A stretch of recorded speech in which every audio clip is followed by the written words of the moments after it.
నమో భగవతే వాసుదేవాయ. ఆత్మబంధువులందరికీ నమస్కారం. 442వ నామం క్షమ. క్షమ అంటే భగవంతుడు దేన్నైనా ఎవరినైనా క్షమించగలిగే గుణం కలిగినవాడు, సహనశీలుడు, ఓర్పు కలిగినవాడు. మరి ఎటువంటి కష్టాన్నైనా అలాగా అనుభవించగలిగేవాడు కనుక క్షమ అన్నారు ఆయన్ని. మరి సకల కార్య సమర్థుడు ఆయన. అసలు ఓర్పు, సహనం ఇవన్నీ ఎవరికి కావాలి అంటే, ఒక పని చెయ్యాలంటే అవి సహకరించకపోతే మరి అవి అవ్వాలంటే ఓర్పు, సహనం వహించాలి. అసలు పరమాత్మకి అవ్వందేముంది, సంకల్పిస్తే అవ్వనిదంటూ లేదు, సర్వసమర్థుడు ఆయన. మరి ఆయనకి అసలు వీటి అవసరమే రాదు, ఎందుకంటే అలా సంకల్ప మాత్రంతో అవ్వ చేసుకుంటాడు.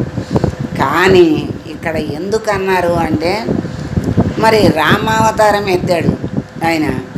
మరి రూపాన్ని ధరించి జగతిలోకి వచ్చినప్పుడు పరమాత్మైన మరి ఎంతో సహనంతో, ఓర్పుతో, మరి క్షమాభావంతో ఉండాలి కదా, అలా ఉన్నాడు కదా. అందుకని స్వామి సర్వసమర్థుడు. ఎప్పుడు ఎక్కడ ఏది కావాలి అంటే దాన్ని చక్కగా ఆచరించగలడు, పొందగలడు. మరి క్షమయా ధరిత్రి అన్నారు.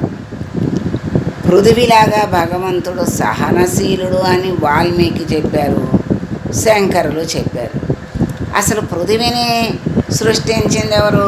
పరమాత్మే. ఆ పృథివీకి అంతటి క్షమాగుణాన్ని ఇచ్చింది ఎవరు అంటే అది పరమాత్మే. మరి ఆయనకి ఉన్నవే అన్నీ ఆయనలో ఉన్నవే. మరి అందరికీ ఎవరికి ఏది కావాలో అది అన్నీ ఇచ్చి సృష్టిలోకి పంపించి సృష్టిని నడిపించి మరి అందరినీ ఆనందింపజేసేటువంటి స్వామి గనక ఆయన్ని క్షమ అన్నారు. మరి ఆయన భూభారాన్ని అనాయాసంగా మరి మోసాడు అంటే ఆయన ఎప్పుడు మోసాడు అని మనకు అనిపిస్తుంది. మరి వరహావతారంలో భూమిని సముద్రంలోకి తీసుకెళ్ళిపోతే ఆయన వరహావతారాన్ని ధరించి ఆ భూమిని కోరల మీద ధరించి పైకి తీసుకొచ్చి ఆయన ఉద్ధరించాడు కనుక మరి భూమిని ధరించాడు కదా, భూభారాన్ని. అలాగా మరి ఆయనకి ఏదీ భారం కాదు, అన్నిటికీ సమర్థుడు ఆయన, సర్వసమర్థుడు గనక అనాయాసంగా భూమిని ఉద్ధరించాడు. ఆ భూమికి ఆ క్షమాగుణాన్ని ఆయనే ఇచ్చాడు. అటువంటి స్వామిని క్షమ అన్నారని పరాశరులు చెప్పారు. క్ష ప్లస్ మహ అంటే నాశనాన్నే నాశనం చేసే భగవంతుడు గనక క్షమ అన్నారని సత్యసంధుల వారు భావించారు. ఈయన చూడండి, నాశనాన్ని నాశనం చేసి అంటే నాశనం అనేది లేని స్థితిని ఆయన నెలకొల్పగలడు అని నాశనాన్నే నాశనం చేసే భగవంతుడు క్షమ అని సత్యసంధులు భావించారు. అంటే ఇప్పుడు సర్వకార్య సమర్థుడైన భగవంతుడిని క్షమ అన్నారు. మరి ఎటువంటి పరిస్థితులనైనా కష్టాన్నైనా ఓర్పుగా నేర్పుగా సహించగలిగేటువంటి వాడు గనక క్షమ అన్నారు. మరి ఎటువంటి వాడినైనా క్షమించగలిగేటువంటి గుణం కలిగిన వాడు గనక క్షమ అన్నారు. పృథివీ క్షమాగుణం పృథివీకి ఉన్నంత క్షమయా ధరిత్రి అంటే క్షమకి ప్రతిరూపం పృథివీనే చెప్తారు. ఇంకా అంతకంటే చెప్పగలిగేటువంటి ఉదాహరణ ఈ సృష్టిలోనే లేదు. అందుకని ఆ పృథివీకి అంత సహన గుణం ఎలా ఉంది, ఏమిటి దానిలో అనేది మనం చాలాసార్లు తెలుసుకున్నాం. మరి మనం భూమాతని తవ్వుతున్నాం, తన్నుతున్నాం, తొక్కుతున్నాం, దున్నుతున్నాం. మరి ఎంతంత లోతునో తవ్వేసి మరి బిల్డింగులు కడుతున్నాం, మరి పొలాలకి నాగళ్ళు పెట్టి దున్నుతున్నాం, మరి దాని మీద మలమూత్రాలు విసర్జించుతున్నాం, ఎన్నో రకాలు చేస్తున్నాం. అయినా ఆ మాత మనకేమిస్తోంది? పాడి పంటల్ని ఇస్తోంది బ్రతకటానికి, మరి నీళ్ళని ఇస్తోంది, మరి ఆహారాన్ని. ఏ చెట్లు అయినా భూమిలోనే పెరుగుతున్నాయి, వాటి నుండే మనకి ఫలాలు ఆహారాలు అన్నీ వస్తున్నాయి. అందుకని క్షమయా ధరిత్రి అన్నారు. అసలు ఆ క్షమకి ప్రతిరూపం భూమాత అని మనకి చెప్తున్నారు. అటువంటి క్షమాగుణాన్ని భూమాతకి ఇచ్చి పంపించింది కూడా పరమాత్మే కనుక ఆయన్ని క్షమ అన్నారు. మరి అనాయాసంగా భూభారాన్ని మోసినాడు కనుక ఆయన్ని క్షమ అన్నారని, నాశనాన్నే నాశనం చేసేటువంటి భగవంతుడు కనుక ఆయన్ని క్షమ అన్నారని మనకి ఇన్ని రకాలుగా ఆ క్షమ అంటే ఆ నామానికి అర్థాన్ని మనకి చక్కగా తెలియజేశారు. మరి సాధువులు స్వామిని ఓం క్షమాయ నమః అని పూజిస్తూ ఉన్నారు. మరి ఇంకా కొంచెం అర్థమేంటో మనం తెలుసుకుందాం. క్షమ అంటే సహనము, ఓర్పు అనేవి జీవులకు ఉండాలి.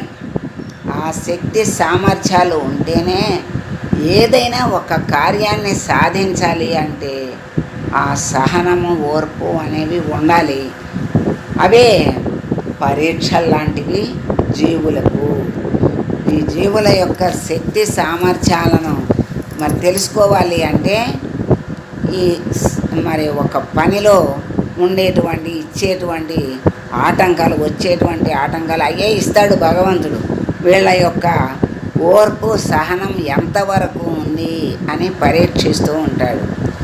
మరి ఇతరుల యొక్క తప్పుల్ని సరిపెట్టుకోవటం, కాదనలేకపోవటం, భయపడటం కాక వాళ్ళల్లో ఉన్నటువంటి అంతర్యామిని ఎప్పుడైతే చూస్తారో అప్పుడు వాళ్లకు సహనం కలుగుతుంది. అలా సహనాన్ని నేర్పించుచున్నటువంటి శిక్షకుడు ఎవరు అంటే పరమాత్మ. అటువంటి శిక్షకుడుగా భగవంతుణ్ణి గ్రహించి మరి వాళ్ళ యందు మనకు ఎవరైతే పరీక్షలు పెట్టారో అంటే భగవంతుడే పెట్టినా ఏదో ఒక రూపంలో మనకి ఆటంకాలుగా వస్తాయి. వాళ్ళని భగవస్వరూపంగా భావించి వాళ్ళని మరి బాధించకుండా వాళ్ళని క్షమించగలిగేటువంటి శక్తి సామర్థ్యాలు మనిషికి రావాలి. అంటే అందుకే పరీక్షల్లోనే నెగ్గితేనే రాటు తేలతారు, భగవంతుడికి దగ్గరవుతారు.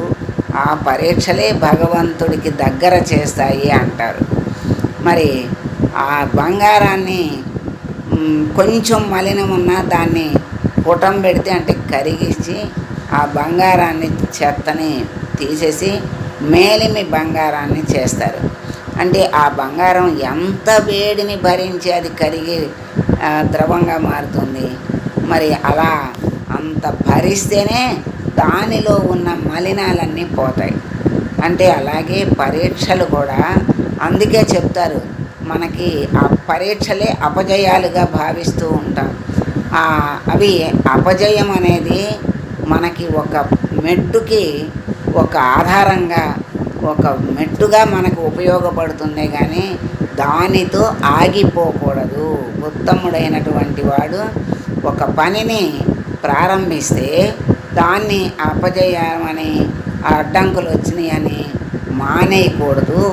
దాన్ని సహనం ఓర్పు వహించి మరి మరి వాటికి అడ్డంకులు ఏర్పాటు చేసిన వాళ్ళను కూడా క్షమించగలిగేటువంటి సహనాన్ని నేర్పుని వాటి వల్ల మనకి వస్తుంది. ఎందుకు వస్తుంది, ఎలా వస్తుంది అంటే వాళ్ళల్లో ఆయన భగవంతుణ్ణి చూసినప్పుడు ఆ భగవంతుడు వీళ్ళ రూపంలో మనకు పరీక్ష పెడుతున్నాడు అనుకున్నప్పుడు అక్కడ ఆవేశాలు ద్వేషాలు ఏమీ ఉండవు, సహనమే ఉంటుంది. సరే స్వామి, ఈ పరీక్షలో నెగ్గే శక్తిని ప్రసాదించు అని మళ్ళీ ఆ భగవంతుణ్ణి మనం కోరుకుంటాం. అలా కోరుకున్నప్పుడు వాళ్ళల్లో ఉన్నటువంటి ఆ సహనం పెరిగి దాన్ని దాటి మరి విజయాన్ని పొందాడు అనుకోండి, ఆ శక్తిని ఎవరు ఇచ్చారు అంటే అది కూడా భగవంతుడే. అలా ఆ క్షమను నారాయణుడే జీవుల్లో ఈ విధంగా కలిగిస్తున్నాడు గనక ఆయన్ని క్షమ అన్నారు. మరి ఒకళ్ళ ఎందు ఒకళ్ళకి దురాగతాల్ని ఎదుటివారిలో తానే ఉండి దురాగతాల్ని చేయిస్తున్నాడు. మళ్ళీ క్షమించేటువంటి గుణాన్ని ఇస్తున్నాడు.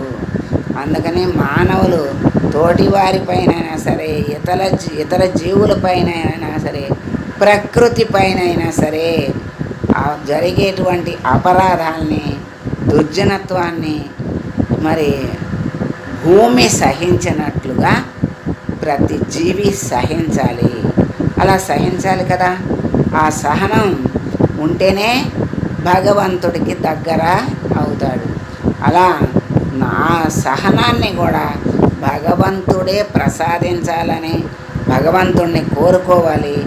ఆయనే ప్రసాదిస్తాడు కనుక ఆయన్ని క్షమః అన్నారు. ఆయనే మళ్ళీ ఆ శక్తి సామర్థ్యాల్ని ఆయనే ఇస్తాడు. ఇచ్చి జయాన్ని కలిగిస్తాడు. మరి ఏ పని అయితే మొదలెట్టామో ఆ పనికి చక్కగా విజయాన్ని కూడా సంప్రాప్తింపచేస్తాడు కనుక ఆయన్ని క్షమః అన్నారు. అటువంటి క్షమః నామి అయిన స్వామిని మనం వేడుకుంటూ, స్వామి అన్నిటినీ సహించి నేర్పు, ఓర్పు, క్షమాగుణం మాలో పరిపూర్ణంగా కలిగించి నీ దరికి వచ్చేటువంటి శక్తి సామర్థ్యాలను మాకు ప్రసాదించి నీ దరికి చేర్చుకో స్వామి అని వేడుకుంటూ మంగళం పాడదాం. మంగళం కౌసలేంద్రాయ మహనీయ గుణాత్మనే సర్వలోక శరణ్యాయ సాధురూపాయ మంగళం. అది తీయకుండానే మళ్ళీ